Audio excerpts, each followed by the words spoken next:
এবার দিলের চোখ ভালো থাকলে সে গুনাহকে মজা দেখে না, গুনার পিছনে জাহান্নাম দেখে। এই যে আমি অবৈধ সম্পর্ক করতেছি এর পিছনে কি, এই যে ঘুষ খাইতেছি এর পিছনে কি, এই যে সুদ খাইতেছি এর পিছনে কি, এই যে আমি এরকম জেনা করতেছি এর পিছনে কি, এরকম মোবাইলের মধ্যে খারাপ ছবি দেখতেছি এর পিছনে কি, এরকম বোনের হক নষ্ট করতেছি এর পিছনে কি। আরে তখন সে দিলের চোখ ভালো থাকলে সেই আরে জাহান্নামের মধ্যে ঝাঁপায়ে পড়তে কি পারে না, সে গুনাহের মধ্যে জড়িত হইতে পারে না।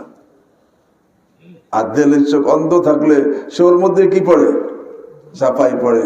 হ্যাঁ, দিলের চোখ অন্ধ ভালো থাকলে সে যত নেক আমল দেখে, যে এই যত নেক আমল করা মন বিরোধী, কিন্তু দেখে মন বিরোধী হইলে কি হবে, এর পিছনে জান্নাত।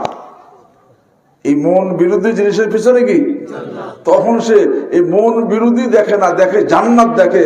তখন সে কোনো নেক আমল ছাড়তে কি এবং কোন গুনাহের কাজ করতে কি। যার দিলের চোখ ভালো থাকে সে প্রত্যেক নেক আমলের পিছনে জান্নাত দেখে এবং সে প্রত্যেক গুনাহের পিছনে জাহান্নাম দেখে।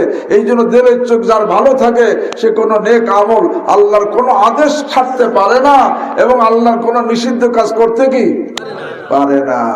আল্লাহ আমাদেরকে এই দিলের চোখ ভালো করা, দিলের চোখ খোলার তৌফিক দান করেন।